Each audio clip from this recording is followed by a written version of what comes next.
So the next artifact we have for you is a 5.77 Snider Enfield. Now we've taken a few steps forward in terms of technology and the style of combat.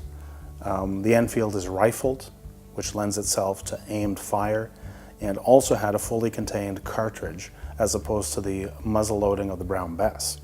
Now, the interesting piece about these, because it really is a British transitional firearm with a little bit of a Canadian connection. I don't know if you wanted to touch on that, Gary. Well, the British had so many pattern 1853 percussion muskets that as a provisional interim firearm, they decided to use that stock that they had into a breech loader devised by Jacob Snider, who was an American. And what it is, it allowed the British to use thousands of their pattern 1853 muzzle loaders and make a breech loader out of it. And it has a protector for the firing pin. And you simply lift the block open, insert the cartridge, close it, cock it back, and you're basically good to go. Now, the interesting piece with this is you can see where the investment was in these types of firearms. It took a lot in terms of manufacturing to produce the barrel and the rifling. This was something that they weren't quite willing to just toss aside. So you saw a lot of these in terms of engineering innovation of taking that system and converting it to essentially a breech loader. You saw this in the US with the Springfield trapdoor, right? And that was a very popular model that they have in here.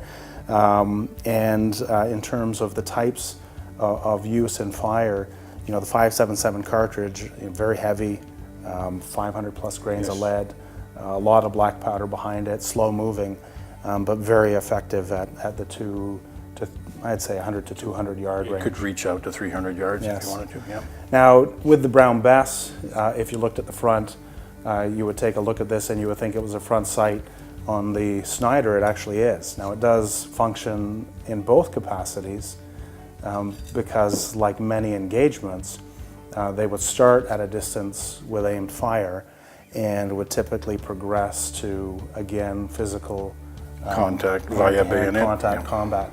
A typical soldier would be able to carry 40, 50 cartridges. 30 to 50 cartridges, yeah. And would be able to replenish that depending on the supply chain they had behind them. But if you were in a position where your ammunition was depleted, really no one would be left without their bayonet because it really finished off with that.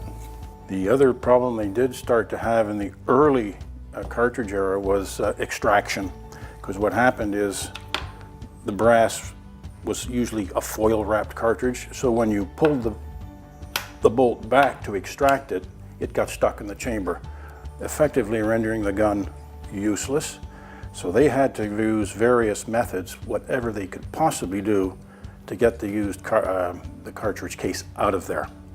So they had to be very aware of that.